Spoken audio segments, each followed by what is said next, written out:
Welcome to the Buddhist Boot Camp podcast. Our intention is to awaken, enlighten, enrich, and inspire a simple and uncomplicated life. Discover the benefits of mindful living with your host, Timber Hawkeye.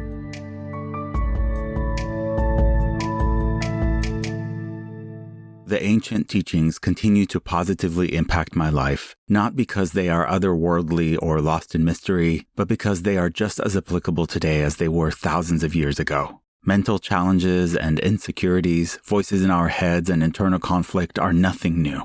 That's why I'm as passionate now about sharing the messages as I was when I started more than a decade ago. The problem is, I've noticed a recurring theme in our one-on-one sessions as well as monthly group discussions, which is that people are tempted to give up their spiritual practice altogether because they claim it doesn't work. Well, I'm here to remind you that rituals and practice are not the same thing. Meaning, if you think spiritual practice is going to church every Sunday or meditating each morning, you're mistaking ritual for practice.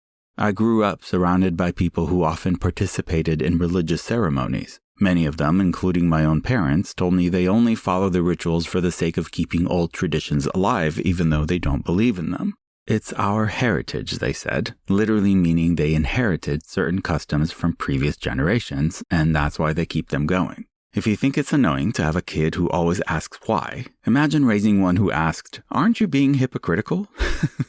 Yep, that was me. Who am I kidding? That is still me. 3 books encouraging people to be honest and authentic, to focus less on keeping up appearances, saving face, or identifying as a Christian or a Buddhist, and focus more on being Christ-like or Buddha-like. Heck, just be you-like. Anything but pretending to be one thing while doing another. Why? Because as Gandhi said, happiness is when what you think, what you say, and what you do are all in harmony. The alternative is disharmony. Spiritual practice is not what happens at church or on the meditation cushion. It's how you behave throughout the day.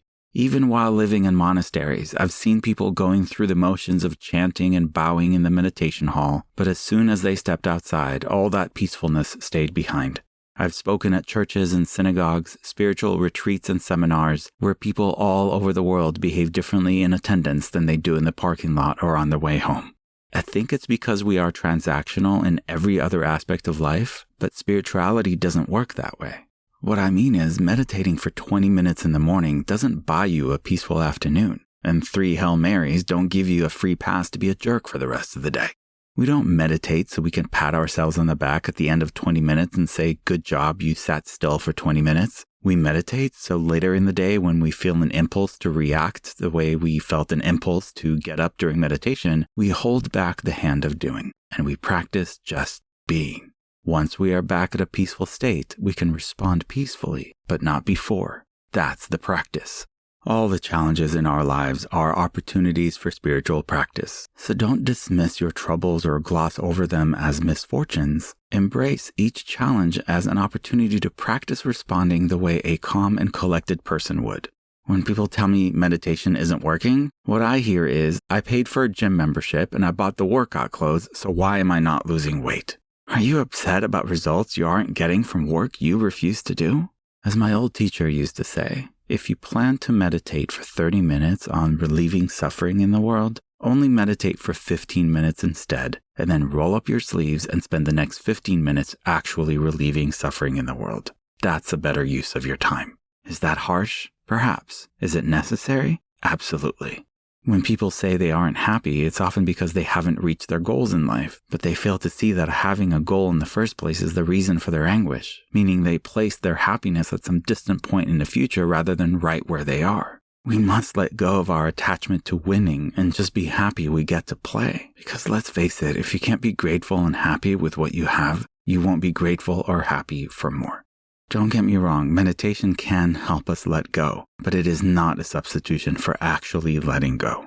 What I hear from people over and over again is, I know what I need to do, I'm just not doing it. So here's a trick I use to create the balance I want in my life. For every episode of a show I watch on Netflix, I read a chapter in a book. Go to my website and click on recommended books, where you will find a long and diverse list of novels, memoirs, encouragement, and motivation.